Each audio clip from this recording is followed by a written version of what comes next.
కామాఖ్య దేవస్థానంలో సతీదేవి యోని భాగం పడిందని నమ్మకం. అందుకే ఇక్కడ సాధారణ విగ్రహం లేదు, బదులుగా ఒక గుహలాంటి గర్భగుడిలో ఒక సహజమైన శిలారూపంను పూజిస్తారు. ఇది జీవన సృష్టికి ప్రతీక.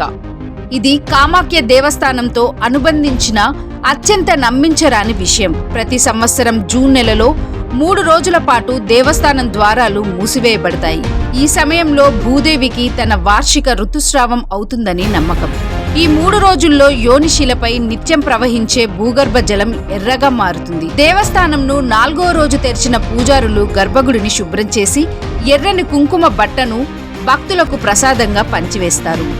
ఈ బట్టను అంబుబాచి వస్త్రం అని పిలుస్తారు మరియు ఇది ఫలదాయకతను కలిగిస్తుందని నమ్ముతారు.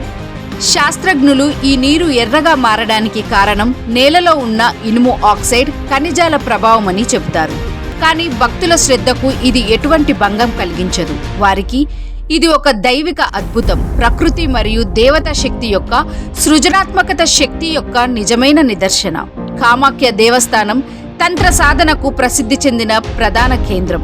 ఇక్కడ సాధకులు గుప్త రహస్యాలను ఆచరించడానికి వచ్చారని నమ్మకం.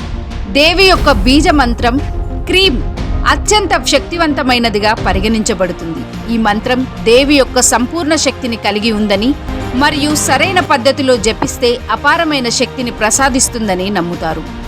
దేవస్థానం చుట్టూ ఉన్న పర్వతాలలో సాధకులు కుండలిని శక్తిని మేల్కొల్పడానికి తీవ్రమైన తపస్సు చేస్తారు.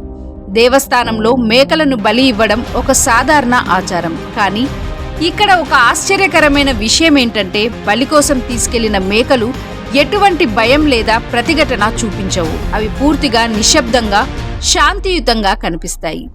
భక్తులు దీనిని ఒక అద్భుతంగా భావిస్తారు.